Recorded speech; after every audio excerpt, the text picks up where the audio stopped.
There are 7 bottles in your supermarket aisle. They all look similar. They all say cooking oil. But they are not the same thing. Not even close. The wrong one ruins your food. The right one changes everything. Let's go through all of them. Olive oil. The one everyone knows, and most people are still using wrong. Extra virgin is the highest grade. Cold pressed from fresh olives within hours of harvest, with no heat or chemicals. That process preserves the polyphenols, powerful antioxidants that give it the flavor and the health benefits. It's the cornerstone of the Mediterranean diet, which is the most studied, most proven diet for heart health on Earth. The flavor is grassy, slightly peppery, rich.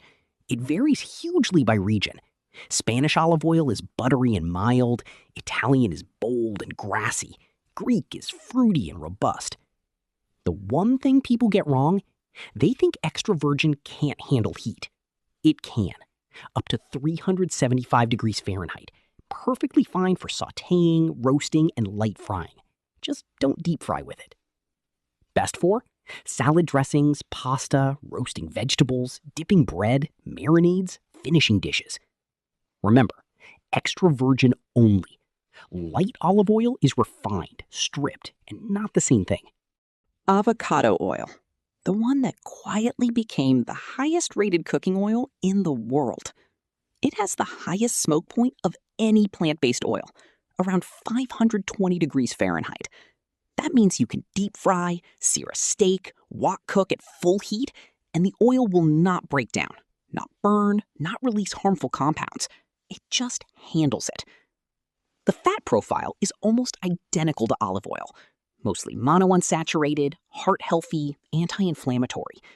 But because it's more refined, the flavor is almost completely neutral. It adds nothing and takes nothing. It just lets your food be itself. The downside? Price. Avocado oil costs more than most. But for high-heat cooking, searing, frying, wok cooking, nothing beats it. Best for? High-heat searing, deep frying, stir-fry, grilling, roasting at high temperatures. Smoke point? 520 degrees Fahrenheit. The highest of any plant oil. The one you want when the pan is screaming hot. Coconut oil. The most argued about oil in any kitchen conversation. It's made from pressed coconut flesh and is solid at room temperature. One of the only plant oils that behaves that way. About 90% of its fat is saturated. That number alarms people. But the type of saturated fat in coconut oil, medium-chain triglycerides, is processed differently by your body than the saturated fat in meat or butter. The science is still evolving, but it isn't the villain it was once called. The flavor, when unrefined, is distinctly coconut. Warm, slightly sweet. That makes it brilliant for baking, Thai curries, and anything that benefits from that note. Refined coconut oil has the same properties, but a neutral flavor. Better for cooking where you don't want the coconut coming through. It has a medium-high smoke point, around 350 degrees Fahrenheit unrefined, 400 degrees Fahrenheit refined. Good for medium heat cooking, not ideal for high heat frying. Best for? Baking, Thai and Indian curries, stir-fry at medium heat, granola, dairy-free cooking. Which one? Unrefined for flavor. Refined for neutral cooking. They're genuinely different products. Ghee, the oil that isn't technically an oil and is better than almost all of them for cooking. Ghee is clarified butter. Butter is slowly simmered until all the water evaporates and the milk solids brown and are removed. What's left is pure golden butterfat, with a smoke point of 485 degrees Fahrenheit, a shelf life of months without refrigeration, and a deep, nutty, caramel-like flavor that no other fat can replicate. It has been used in South Asian and Middle Eastern cooking for 5,000 years. In Ayurvedic medicine, it is considered one of the most nourishing foods on Earth. And now, the rest of the world is catching up. Ghee has become one of the fastest-growing cooking fats globally in the last 5 years. Because the milk solids are removed, ghee is naturally lactose-free. Most people with dairy sensitivity handle it perfectly. dal, rice, roti, eggs, steak, roasted vegetables. Ghee makes almost everything taste better. Plus, best for high heat cooking, frying, roasting, finishing rice and dal, sautéing, replacing butter in anything. The rule? Buy it from a brand that uses grass-fed butter. The flavor difference is significant. Sesame oil, the one you don't cook with, you finish with. There are two types, and they are completely different. Light sesame oil, made from raw sesame seeds, is pale, mild, and has a high enough smoke point for stir frying. You cook with this one.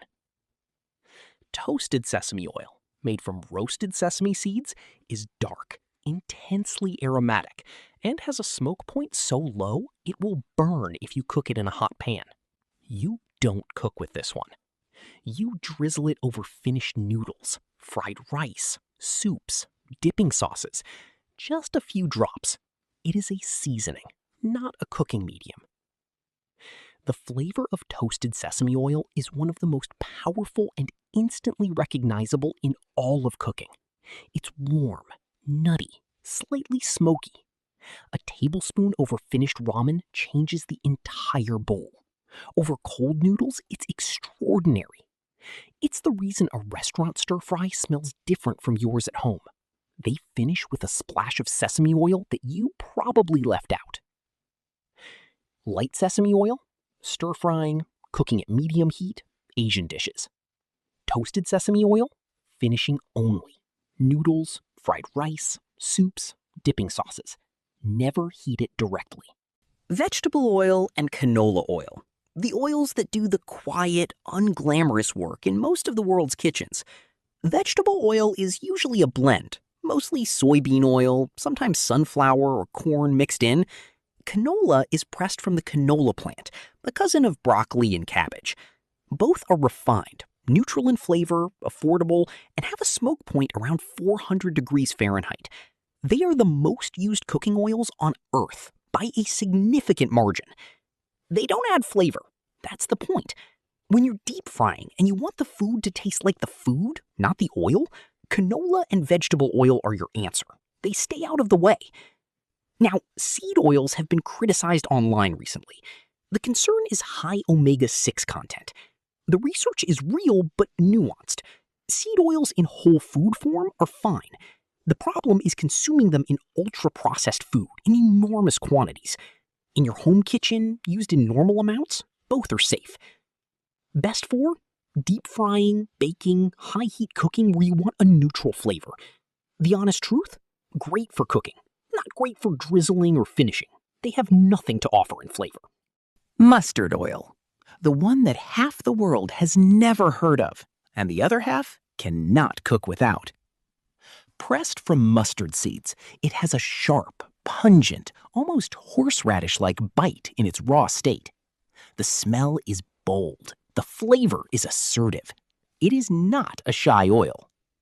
But here's what happens when you heat mustard oil to its smoke point, around 480 degrees Fahrenheit, and let it smoke for a few seconds before adding food. The sharpness mellows completely. The raw bitterness disappears. What remains is deep, warm, complex. One of the most flavorful cooking bases of any oil in the world. This technique is called kailanchi, or smoking the oil, and it's fundamental to Bengali cooking, Punjabi cooking, and much of North and East Indian cuisine. That distinctive flavor in a proper saag, a mustard fish curry, a Punjabi pickle, that's mustard oil, smoked and transformed. In Eastern Europe, it was historically used for cooking and medicine. In Russia, it's still used in traditional cooking. It has a genuinely global story that most people outside South Asia don't know. Best for pickling, Indian and Bangladeshi cooking, marinades, stir-fry once smoked. How to use it? Heat until it just begins to smoke. Let it smoke 10 seconds, then add ingredients. That smoking step is the whole secret. 7 oils, 7 completely different personalities. The one in your cabinet right now? Is this the right one for what you're cooking? Now you know. Subscribe for a new food explainer every week, and I'll see you in the next one.